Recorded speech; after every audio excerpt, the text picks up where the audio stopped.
धर्मनिष्ठ पुरुष कोई शपथ ले लेते हैं तो किसी भी परिस्थिति में उसका त्याग नहीं करते।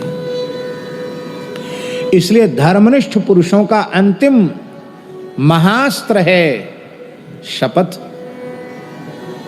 तो शपथ भी भरत जी के जैसी परिस्थिति जीवन में आ जाए तो शपथ लेना चाहिए, छोटी मोटी बातों पर शपथ नहीं लेना चाहिए। क्योंकि जो झूठी शपथ लेता है, शास्त्रों में लिखा है जब तक आकाश में सूर्य चंद्रमा हैं तब तक उसे घोर नरक में पड़ा रहना पड़ता, रौरव नरक में पड़ा रहना पड़ता है। इसलिए शपथ लेकर झूठ बोलना ये बहुत बड़ा पाप है। शपथ मत लो।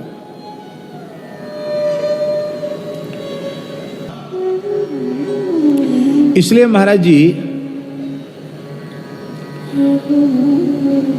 इस बात को भगवत कृपा से व्यास वाणी में जब से हमने देखा है तब से हम किसी को भी प्रेरित नहीं करते कि तुम शपथ ले लो। ये तो बेचारा जानता नहीं, यदि शपथ इसकी झूठी हो गई इसको इसका परिणाम कितना भोगना पड़ेगा। एक बार सन 2001 की बात है दिनेश जी, 2001 की बात है। हमको सुनने में आया कि हमारे पास रहने वाले कुछ विद्यार्थी गुटखा खाते हैं। गुटखा जानते हो? आजकल एक बड़ी बुरी चीज है गुटखा। गुटखा कहते हैं कि गुटखा कहते, क्या कहते हैं? ऐसी उसमें आता है, एक छोटे पैकेट में आता है और फट से फाड़ करके लोग मुंह में डाल लेते हैं। बड़ा जहरीला होता है वो, और वो उसकी लत पड़ जाती है और फिर वो छोड़ नहीं पाते हैं लोग। तो एक महात्मा ने हमको बताया कि ये जो लोग हैं आपके आसपास रहने वाले, अभी तो भगवान की दया से ये जो कोई हैं, कोई ऐसे नहीं जो गुटखा खाने वाले हैं। 2001 की बात है। थे सब ब्राह्मण बालक, विद्यार्थी, बटुक ब्रह्मचारी, और हमको सुनने में आए तो हम तो बहुत दुखित हुए, पीड़ित हुए। हमने समझाया कि भाई देखो, एक तो सबसे बड़ी भूल तुम्हारी ये है कि इतना बड़ा पाप तुम कर रहे हो निकट रह के, और हम तो कभी किसी के दोष देखते नहीं, तुमने बताया भी नहीं कि महात्मा ने बताया। अब उन्होंने आंखों से देखा तब बताया।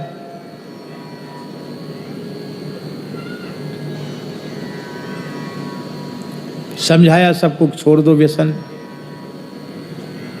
सब विनम्र ही थे, इसलिए सबने स्वीकार किया कि ठीक है अब गुरुजी गलती हो गई, ऐसे नहीं, चलो त्रिवेणी संगम चलो।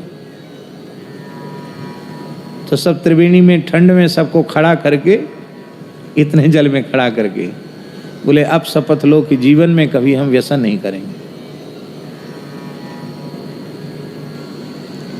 शपथ ले ली उन्होंने। थोड़े दिन बाद पता चला कि उसने खा लिया, उसने खा लिया, उसने खा लिया। वो दिन में कई बार खाते होंगे तो एक आध बार खाया और खा लिया। कहने का अर्थ है कि प्रतिज्ञा भंग हो गई। इस बात को सुनकर हमें और अधिक पीड़ा हुई। अरे राम राम, ये तो बच्चे हैं, इनको तो पता नहीं है। इन्होंने त्रिवेणी संगम में खड़े होकर हाथ में जल लेकर शपथ ली, अब इनका क्या होगा? हमको रोना आ गया। भगवान से प्रार्थना की, प्रभु इनकी बालकों की भूल आपको आप क्षमा करें। अब मैं अपनी भूल स्वीकार करता हूं, मैं कभी किसी को इस तरह से प्रतिज्ञा नहीं करवाऊंगा। खैर भगवान ने प्रार्थना सुनी, उनमें से जितने थे सबका व्यसन छूट गया। थोड़ा समय लगा लेकिन छूट गया सबका, सब निर्व्यसन हो गए।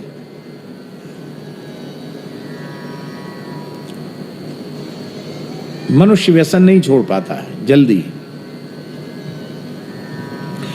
इसलिए शपथ किसी भी धार्मिक आयोजन में सर्वोत्तम पक्ष है कि शपथ मत कराओ। आप निश्चय करो कि हम ऐसा करेंगे, हम पूरा प्रयत्न करेंगे, पूरी शक्ति लगाएंगे, ये निश्चय करो। पर सौगंध खा लेना, हाथ में जल लेकर शपथ ले लेना, कथनचित वह पूरी न कर पाए, उससे इधर उधर हो गए, तो उसका परिणाम कौन भोगेगा?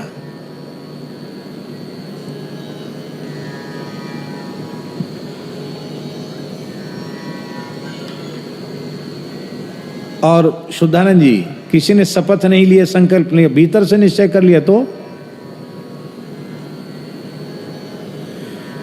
भीतर से निश्चय करने पर फिर वह व्यसन, वह दोष जीवन में द्वारा नहीं आएगा। भीतर से पक्का निश्चय कर ले। तो आपको दोष मुक्त होना है तो आप भीतर से पक्का निश्चय कीजिए, उसमें भी शपथ लेने की क्या आवश्यकता है। शपथ से बचना चाहिए। कुल मिलाकर बात ये है। माई मेरे श्याम